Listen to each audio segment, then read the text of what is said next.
राम जी ने कहा फिर भी तो कुछ ले लीजिए। तो रावण ने कहा अगर दक्षिणा ही देने का मन है, मेरी मौत हो तो सामने चले आना, एक बार जी भर के उस पल देख लूं तो मेरी सारी दक्षिणा पूरी हो जाए। तो नीति मेरा मूल जो कहने का तात्पर्य था, शास्त्र कहता है बिना पत्नी कथम धर्मः, बिना पत्नी का कभी धर्म सफल नहीं होता है। इसलिए भगवान भोलेनाथ जी सती जी के साथ गए।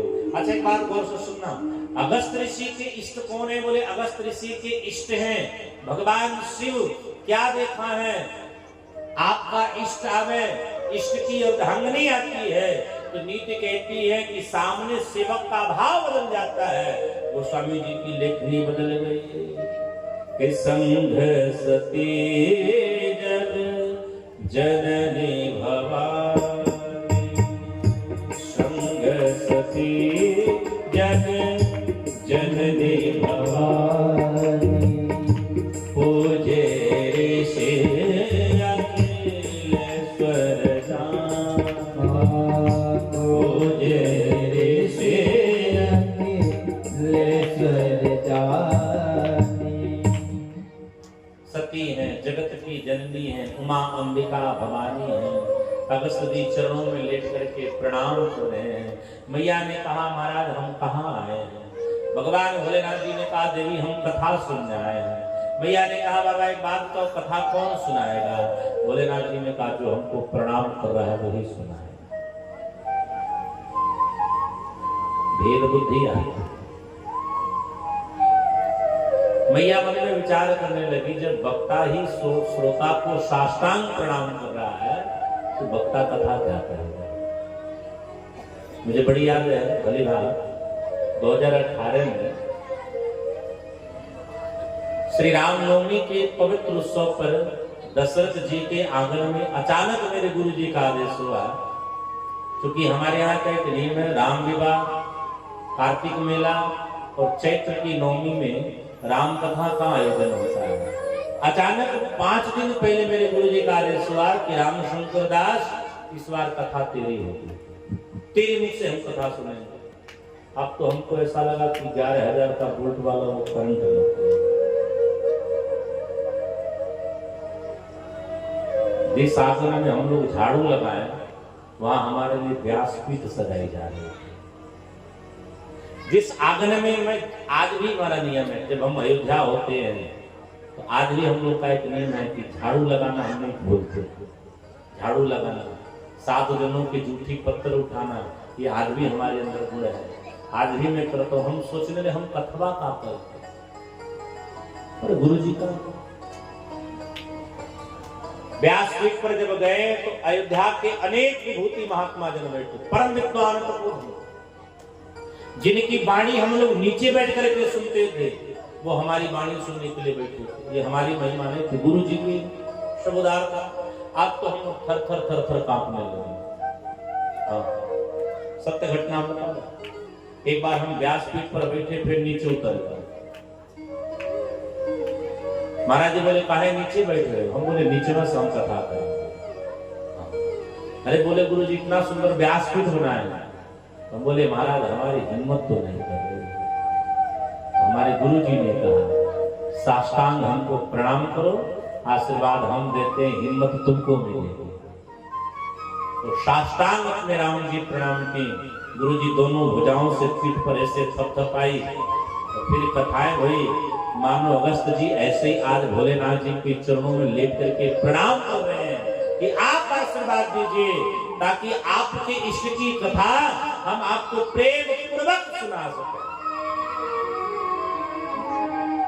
राम कथा मुनि बरज बखान, राम कथा मुनि बरज बखान, सुनी महेश परम सुकुमार, सुनी महेश परम सुकुमारी।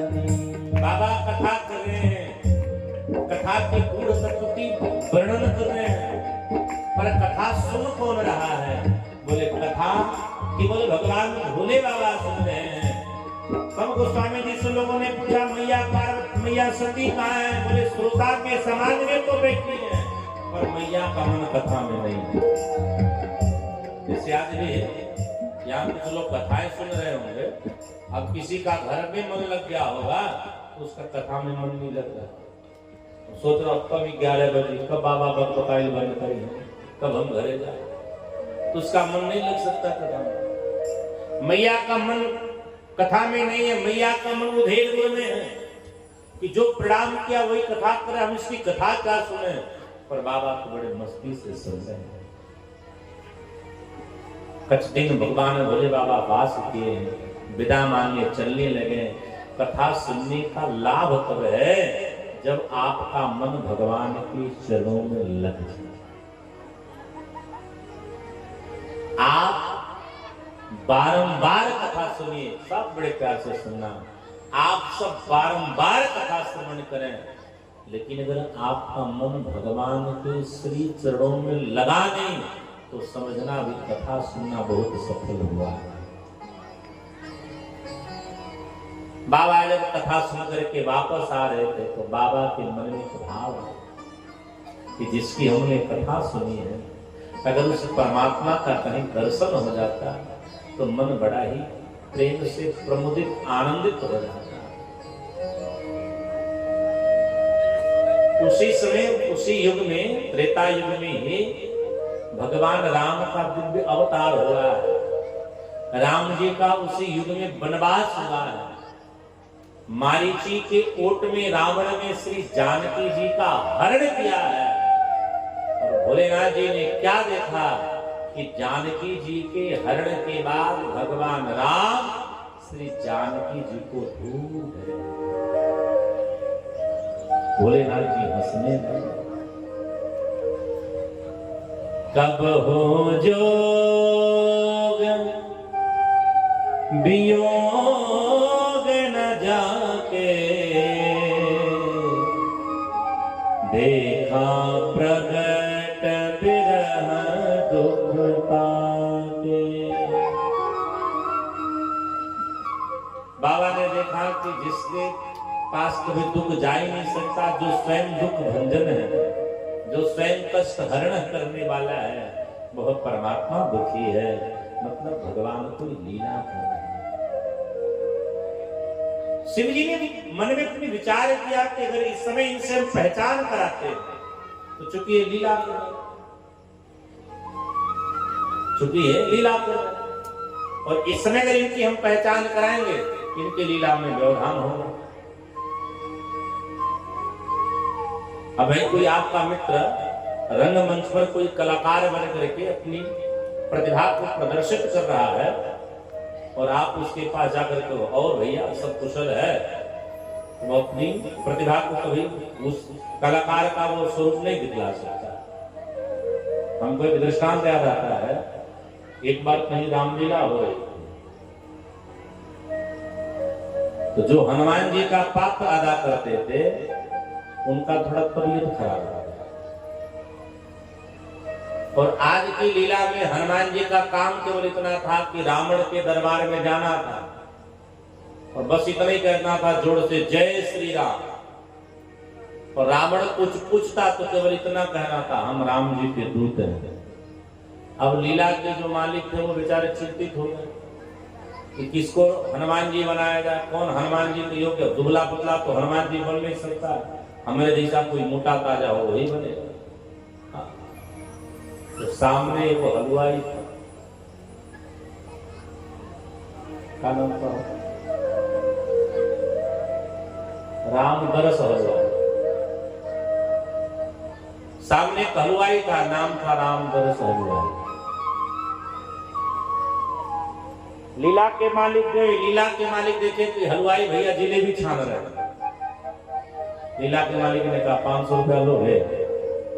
हलवाई बोला तो बोले हनुमान जी बन जाओ। बोले महाराज हम हलवाई हैं, हम हनुमान जी कैसे बने। बोले दहिया बड़ा मोटा है, बन जा 2 मिनट में 500 रुपया मिले। बोले हम कहा बोलेंगे। तो लीला के मालिक ने कहा वह जा कितने कह देना जय श्री राम। और रावण कुछ पूछेगा तो कह देना हम राम जी के दूत हैं, तेरा पात्र समाप्त, उतरो मेकअप उतारो 500 रुपया लो अपने घर जाओ। हलवाई सोचा दिन भर हम जिलेबी बनाएंगे तब 500 कमाएंगे, चलो झटपट कमाएंगे, मेकअप से तो होगा। हलवाई का कलेजा बड़ा कमजोर होता है, बड़ा कम कलेजा का हलवाई होते हैं। मेकअप से कप करके हनुमान जी बन करके राम दरस भैया आ गया।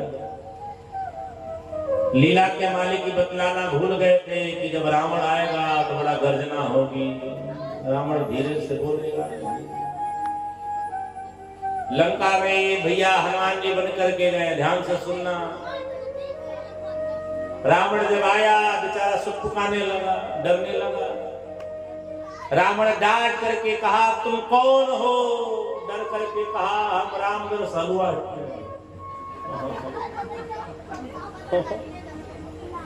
रावण ने जब कस के डांटा तुम कौन हो, तो कहा हम रामदरस हलवाई हैं। अरे जो हनुमान जी मैं क्यों में कह रहा था, जो हनुमान जी बन गए तो उनका पेट खराब था। 500 रुपया के चक्कर में हम हनुमान जी बन गए, सारा लीला गड़बड़ हो। भोलेनाथ जी ने वही मन में विचार किया, अगर इस समय जितनी अद्भुत लीला कर रहे हैं, विरह की लीला कर रहे हैं, अगर हम परिचय करेंगे तो लीला में व्यवधान होगा। इसलिए भगवान भोलेनाथ जी ने दूर से ही प्रणाम किया। जय सच्चिदानंद जगपाल, जय सच्चिदानंद जगपाल, अस कहि चरण हो मनोजन सायस कहि चरण हो मनोजन सावन। चले जात शिव सती समेता, चले जात शिव सती समेता, पुनि पुनि पुलकत कृपा निकेता, पुनि पुनि पुलकत कृपा निकेता।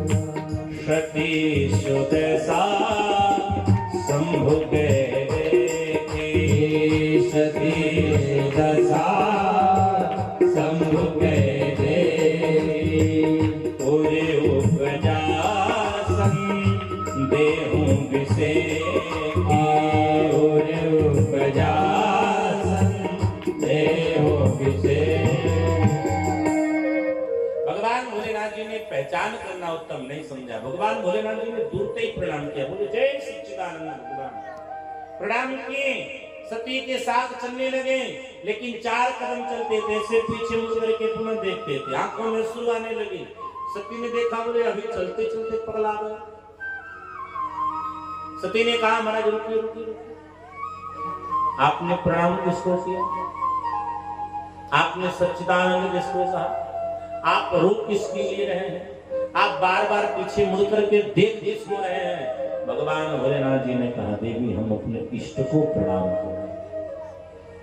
हे देवी, जो विरह के व्याकुल वेदना में जो तड़प रहे हैं वो हमारे इष्ट हैं। मैया ने कहा क्षमा करिए, आपके इष्ट नजर आ रहे हैं, लेकिन हमको तो कोई कामी पुरुष नजर आ रहा है। भोलेनाथ जी ने ऐसे कान पे हाथ दे बोले राम राम राम। देवी यही मेरे परमात्मा है, ये लीला कर रहे हैं। इस पृथ्वी पर भी लीला जगत मान करके लीला कर रहे हैं। इस संसार में जितने लोग भी आए सब ध्यान से सुनना, सबके जीवन में सुख है, सबके जीवन में दुख है, सबको एक दिन हंसना होता है, सबको एक दिन रोना होता है, क्योंकि संसार का नियम है। और भगवान बतलाते हैं कि जो संसार का नियम है मैं उससे दूर कैसे रह सकता। हे देवी शंका मत करो, तुम प्रणाम करो। स्वयं मम इष्ट देव रघुवीरा सेवक जान सदा। मैया ने कहा मैं ऐसे प्रणाम नहीं करूं। क्यों? बोले परीक्षा। अच्छा, अगर सती कथा सुनी होती तो सती इतना बड़ा अपराध नहीं करती। क्योंकि एक सती कथा से दूर रही। और जो देखो उस स्त्री का कितना बड़ा दुर्भाग्य है जो शिव की पत्नी है और जिसके प्रति ऐसा भाव आ रहा है, समझना उसका भाग्य टूट रहा है। भगवान उसको बार बार समझाते हैं। सती ने कहा महाराज मैं बिना परीक्षा लिए मान नहीं सकती। तब शिव जी ने कहा जाओ तुम्हारे मन अति संदेह हूं तुम की न जाए परीक्षा, तुम परीक्षा ले लेगा। सती ने कहा आप कहां रहो? शिव जी ने कहा मैं इस बरगद के वृक्ष के नीचे रहूंगा। बरगद का वृक्ष की पाधी क्या बोले विश्वास, श्रद्धा डगमगा रही है। शिव जी ने देखा कि मेरा विश्वास न डगमगाए, इसलिए भगवान शिव कहते हैं जब लग बैठ अहम बट छाही। ये बट छाही का मतलब क्या है? मैं विश्वास रूपी वृक्ष की छाया में मैं बैठ रहा हूं। तुम जा रही हो तो ध्यान से रखना, विवेक का परिचय अवश्य देना, क्योंकि विवेक शून्य जब तुम होगी तो तुम पृथ्वी से ही शून्य हो जाओगे। सती जब जाने लगे तो शिव जी ने एक बात मन में रख लिया कि हुई है सोए जो राम रचिया, हुई है सोए जो राम रचिया, को कर बढ़ावे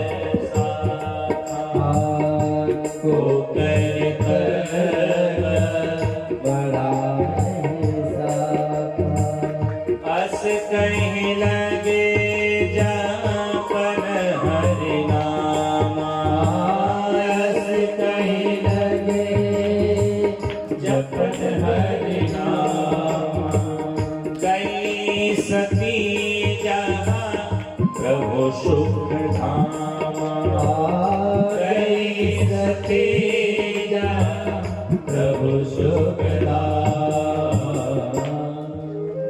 शिव जी ने विचार किया कि अब तो हुई है सोई जो राम रच रहा था, अर्थात ये शायद इच्छा भगवान की है। शिव जी राम नाम का लगे हैं जप करने। देखो एक बात निवेदन, पुरुष वर्ग के लोग बड़े ध्यान से सुनिएगा, जब आप सबकी पत्नियां आप सबकी बात मानना छोड़ दें तो आप सबका काम एकदम चुपचाप बैठ जाएंगे।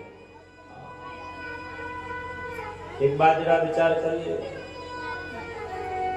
सती में अक्षर में लिखोगे तो पहले 100 आएगा, बाद में 3 आएगा, तब ना होगा 100 धन 3 बराबर सत्य। अब उसको उल्टा करो तो अंक में हो जाएगा, पहले 3 होगा फिर 100 होगा, अर्थात 30। अर्थात कहने का तात्पर्य है कि जो स्त्री एक बुद्धि से 30 बुद्धि चलाती है अपना तो नाश करती ही करती है, अपना जीवन भी नष्ट कर देती है। एक बात और ध्यान से सुनिए, आजकल पत्नियां अगर बात न मानो तो ये चरित्र सुन लीजिएगा। जब शिव जी जैसे ब्रह्म की बात उनकी धर्म पत्नी नहीं मानी तो हम जैसे मूर्खों की बात हमारी पत्नियां कहां मानेंगी। इसलिए अगर पत्नी बात न सुने तो बहुत ज्यादा चिंता नहीं करना चाहिए, सोचना चाहिए। यही लिखा है भाग में। सती गई है, अब सती मन में विचार लगी है करने की राम जी की परीक्षा कैसे ली जाए। विश्व के सर्वश्रेष्ठ परीक्षार्थी की परीक्षा लेने के लिए ये परीक्षक बन करके जा रहे हैं, लेकिन इनका प्रश्न ही गलत हो गया। कैसे सुनो, अब हाई स्कूल का कोई पेपर है और 1+1 उसमें आ जाए तो गणित में, प्रश्न तो गलत होगा। विश्व की बात छोड़ो, सृष्टि के सर्वश्रेष्ठ परीक्षार्थी की परीक्षा लेने के लिए सती परीक्षक बन करके गई हैं, लेकिन इनके प्रश्न का प्रश्न ही गलत हो गया। सती प्रश्न क्या गलत कर रही थी? बोले सती सीता बन रही थी, सती सीता बन गई। अच्छा, सती सीता क्यों बनी?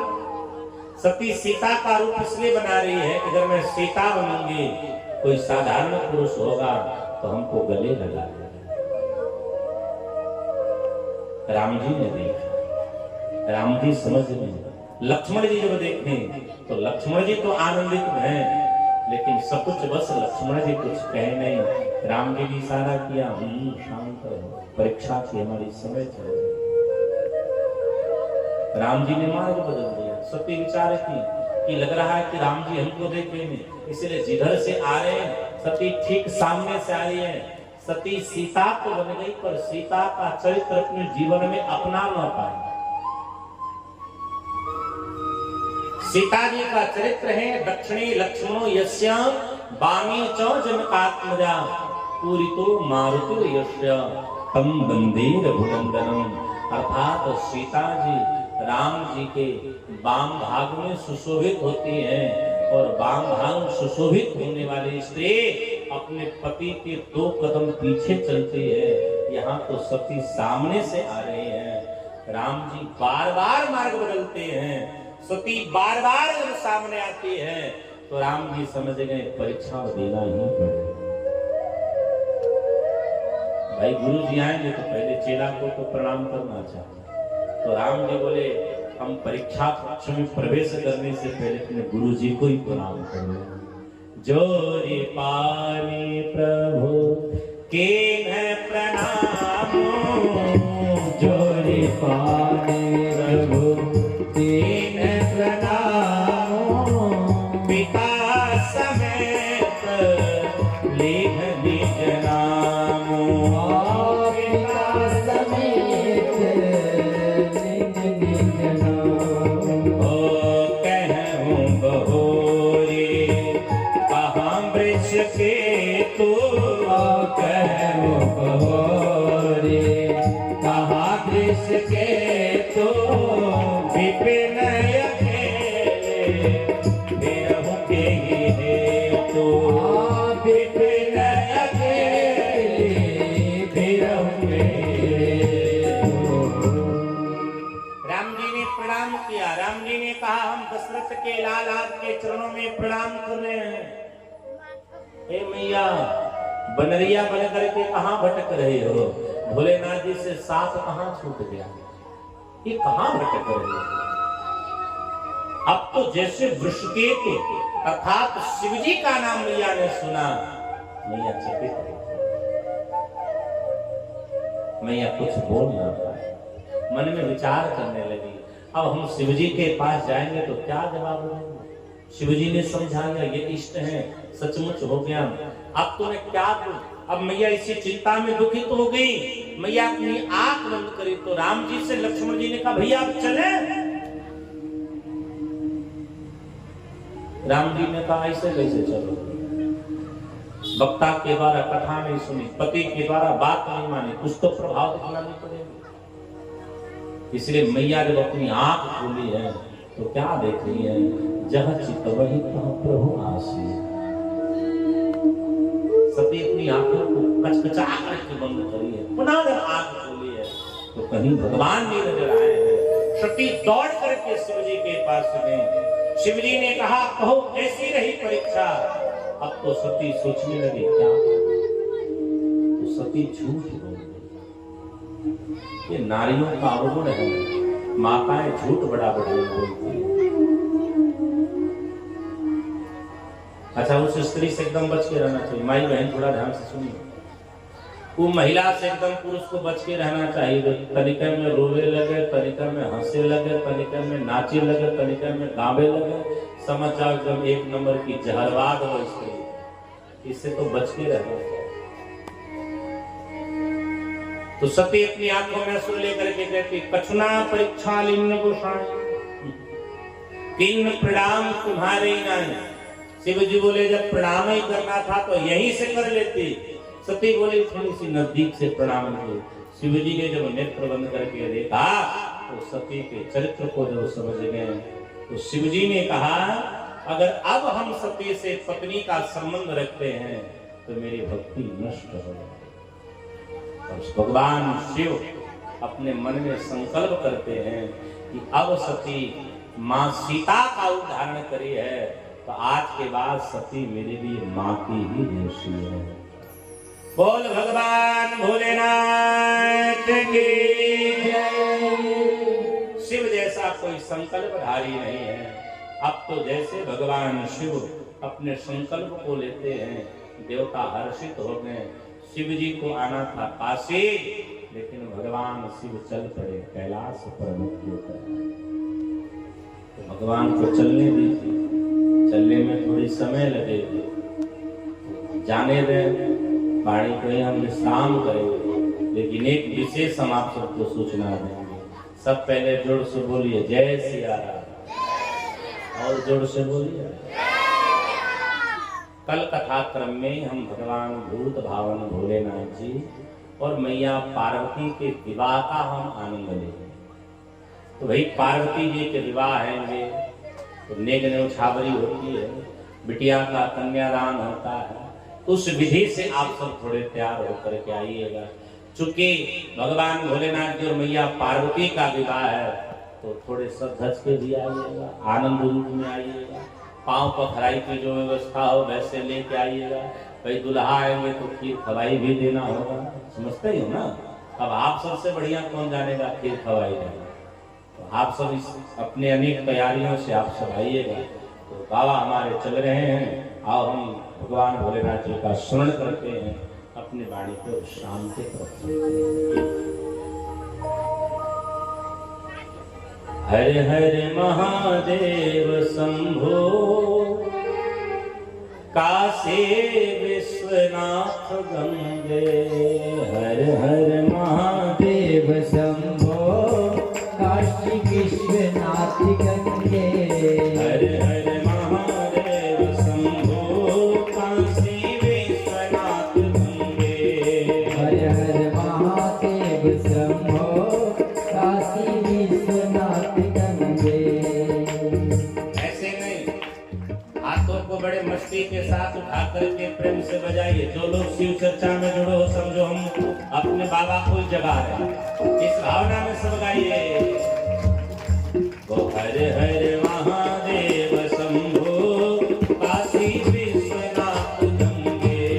हर हर महादेव शंभो, काशी विश्वनाथ गंगे। काशी विश्वनाथ गंगे, मैया पार्वती संगे। काशी विश्वनाथ गंगे, मैया पार्वती संगे। काशी विश्वनाथ गंगे, मैया अन्नपूर्णा संगे। काशी विश्वनाथ गंगे, मैया अन्नपूर्णा संगे। हर हर महादेव शंभो, काशी विश्वनाथ गंगे। हर हर महादेव शंभो, काशी विश्वनाथ। गंगे। बोल भोलेनाथ भगवान की।